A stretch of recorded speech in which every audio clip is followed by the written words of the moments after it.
Japan is located in East Asia and consists of 4 main islands: Honshu, Hokkaido, Kyushu, and Shikoku.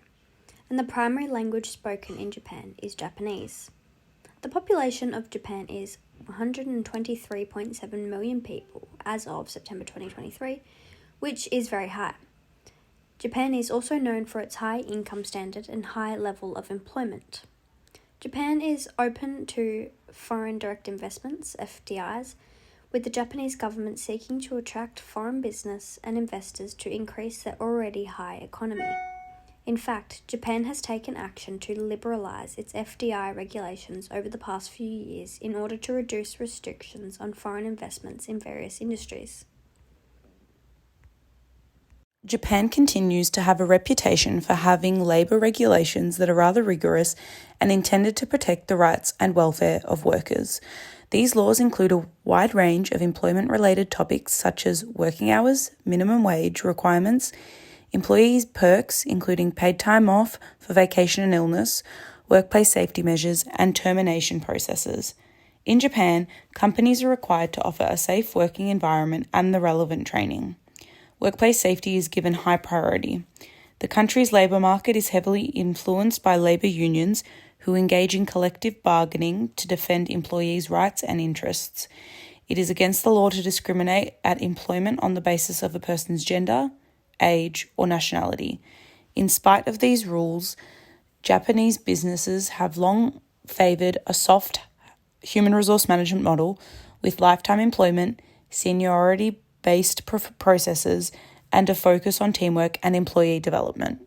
In terms of labour market characteristics in Japan, progression in technology and population ageing are transforming supply and demand for skills.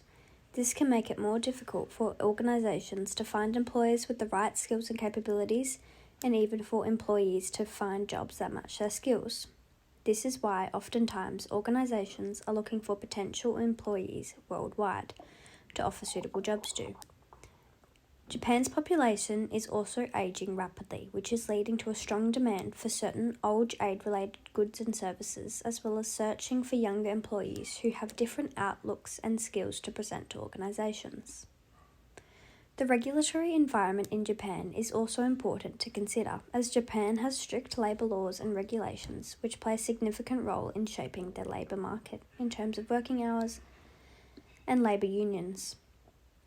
Japan's regulatory environment is considerably different to that of Australia.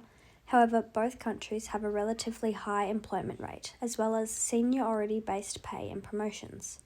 This means that salaries in both countries are often determined by seniority rather than performance, which rewards long-term service and stability. The globalization of the Japanese workforce and adaptation to it provides certain issues for Japan's human resources management. These difficulties include a dependence on centralization tactics that promote the role of Japanese expatriate managers, possibly restricting the participation of local managers and staff in decision-making. Furthermore, Japan's long-standing emphasis on maintaining homogeneity can lead to prejudice and the treatment of non-Japanese employees as outsiders, creating barriers to the development of a varied and inclusive workforce. Communication between Japanese and international employees is made more difficult by language and cultural barriers, as well as by the fact that Japanese managers tend to be less fluent in English. Additionally, the lack of advancement prospects and the difficulty of negotiating conventional human resource procedures, which give preference to seniority and long-term employment, make it difficult for foreign workers to integrate into Japanese businesses. These difficulties highlight how difficult it is to modify Japan's human resource management practices to the demands of the international business environment, despite some efforts to carefully choose and integrate foreign talent. Other relevant human resource management (HRM) factors that should be considered by Hotel Oz when considering expanding to Japan include cultural sensitivity. The culture and customs of Japanese people is traditionally different to that of Australians and needs to be considered before consideration of expanding is conducted. The business culture in Japan is notably different and is extremely important in terms of successful business operations. Etiquette and respect are very important in Japanese culture, as well as long-term partnerships. Hotel Oz would need to research what is considered normal and respectful in Japanese business culture before any plans are made of expansion. As well as this, sustainability and corporate social responsibility are important to consider. Demonstration of a strong commitment to environmental and corporate social responsibility can be well received by Japanese consumers. Sustainability and corporate social responsibility refer to effectively balancing making profit for an organisation whilst also ensuring that they are being socially responsible and practicing environmentally sustainable practices. Expanding into Japan offers Hotel Oz a promising opportunity with its high income standard, sizable population, and government incentives for foreign investments. However, several factors warrant careful consideration. Japan's distinct culture and language barriers necessitate extensive cultural sensitivity, training, and communication strategies. The emphasis on homogeneity and potential prejudice towards non-Japanese employees could challenge efforts to build a diverse workforce. Furthermore, Japan's traditional human resource practices such as lifetime employment and seniority-based promotions may clash with Hotel Oz's more flexible approach. Integrating foreign workers into this environment can also be challenging. While Japan's robust labour regulations ensure worker welfare, their complexity demands meticulous compliance. The United Kingdom, UK, is a sovereign country located off the northwestern coast of mainland Europe.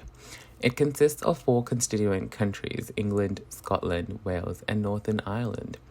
The UK has an estimated population of approximately 67.7 million people, with a median age of 40 years old, making it one of the most populous countries in Europe. It is especially known, but not limited to, the attraction for its castles like Windsor Castle, the oldest royal residence still in use, beetles, the long history including the royal family, red buses, London, and tea. The UK is considered as a high-income country with a diverse economy that includes finance, manufacturing, technology, and service sectors. The country has a well-developed welfare system, including a national health service and various social benefits. The UK has historically been an attractive destination for foreign direct investment due to several factors. The UK offers a business-friendly environment with a well-established legal system, protection of property rights, and a strong financial sector in cities like London. While the UK officially left the European Union through Brexit, it maintains close economic ties and access to EU markets, making it a strategic location for international businesses. Also, for the UK, British English is the primary language, facilitating international business transactions. The UK's multicultural society is welcoming to the diverse talent and boasts world-renowned universities and research institutions, fostering innovation and a skilled workforce. The United Kingdom has fairly strong regulations and laws for the labour force that are implemented to protect and safeguard both employees and employers.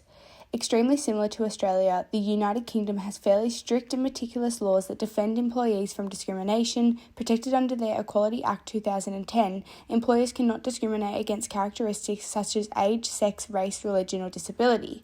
Alongside this, the United Kingdom has extensive policies that outline the rights of employees and the benefits that they receive, such as being paid the national minimum wage, statutory sick pay, statutory holiday pay, and maternity or paternity pay and leave. The United Kingdom in the 1960s and 70s had relatively high levels of union membership. However, towards the end of the 1980s, there was an evident decline in trade union membership. That has continued to the present day. According to the UK government's 2023 bulletin, only 22.3% of employees were union members in 2022, which displays that unions in this country do not have substantial influence or impact on topics such as labour standards due to low membership numbers, and there is also reduced collective bargaining power for workers. The UK has a diverse age profile in its labour force. It has an ageing population with a growing proportion of older workers due to increased life expectancy and delayed retirement. Younger workers from age 18 to 34 years are also a significant part of the workforce, and hence age-related workforce dynamics may impact talent availability and retirement planning. The UK emphasises on a well-educated workforce with a strong emphasis on higher education. It is home to prestigious universities including University of Oxford and University of Cambridge, and the labour force includes a wide range of educational backgrounds, from vocational qualifications to advanced degrees, and there is a strong focus on skills development and lifelong learning. The UK's education system produces talent in various fields, including hospitality and tourism management. Despite the highly educated workforce, there are skills shortages in certain sectors, including hospitality. Hotel Oz should assess the specific skill requirements for its operation and identify areas where local talent may be lacking. This could be leading to considering partnerships with local educational institutions for training and development programs to bridge skill gaps. The UK's labour force is culturally diverse, with people from various ethnic backgrounds. This could help Hotel Oz with multilingual abilities that may be an asset in some roles, especially in customer-facing positions with the hospitality industry. Furthermore, the UK labour market embraces flexible work arrangements, including part-time, temporary, and gig economy positions, plus it is reliant on digital skills. Hotel Oz would have to include these arrangements to align with Hotel Oz's staffing needs and employee preferences. They would also need to ensure Hotel Oz's employees are equipped with the necessary digital skills to adapt to the technology-driven changes in the hospitality industry. Additionally, within the UK, the labour market characteristics may vary by region within the UK. When jumping in the UK market, Hotel Oz would have to assess regional differences in labour supply, education, and skill levels when selecting specific locations for Hotel Oz's expansion. Finally, as the population ages, Hotel Oz would have to tailor policies and programs to support older workers and plan for succession. This would involve implementing strategies for knowledge transfer and skills retention. One challenge to HRM is the cultural differences, which includes Hofstede's 1984 framework, which outlines the UK as having low uncertainty avoidance, whereas Australia is higher in this dimension. This displays that the work of UK employees is much more flexible, whereas planning and preparing for Australians is a high priority. As well as this, it can be assumed that UK employees are more comfortable with ambiguity and change. They do not desire structure, unlike Australians who feel most comfortable when there is structure in place, such as a stable work environment. Furthermore, a cultural barrier may be communication between employees, as it differs. Despite the primary language of both countries being English, they share very unique vocabulary, dialects, and even accents, which need to be accounted for. It is important that Hotel Oz are familiar with the style of communication in the UK, as it tends to be more formal and indirect compared to Australians who have a reputation for being informal and straightforward. Another challenge to HRM is local requirements and employment compliance. Firstly, remuneration and minimum wage. Although both countries have requirements about the minimum wage that employees can receive, the actual value differs, and therefore Hotel Oz needs to ensure they follow the requirements and standards of the UK. Similarly, leave entitlements, which is discussed earlier. Australia and the United Kingdom both have labour regulations in place to protect the entitled benefits of employees, such as sick pay and parental pay or leave. However, the amount of annual leave for Australians is 4 weeks per year, whereas employees in the UK are to receive 5.6 weeks per year, which means it is important for Hotel Oz to consider and plan for this when expanding. In the context of Hotel Oz's expansion into the UK, there are some HR aspects to discuss. This would entail insights on talent acquisition and retention, compliance with UK employment laws, immigration and visa policies, cultural sensitivity, and Brexit implications. Hotel Oz would have to understand how to attract and retain a diverse talent pool in a competitive UK labour market, and what recruitment strategies should be employed by them.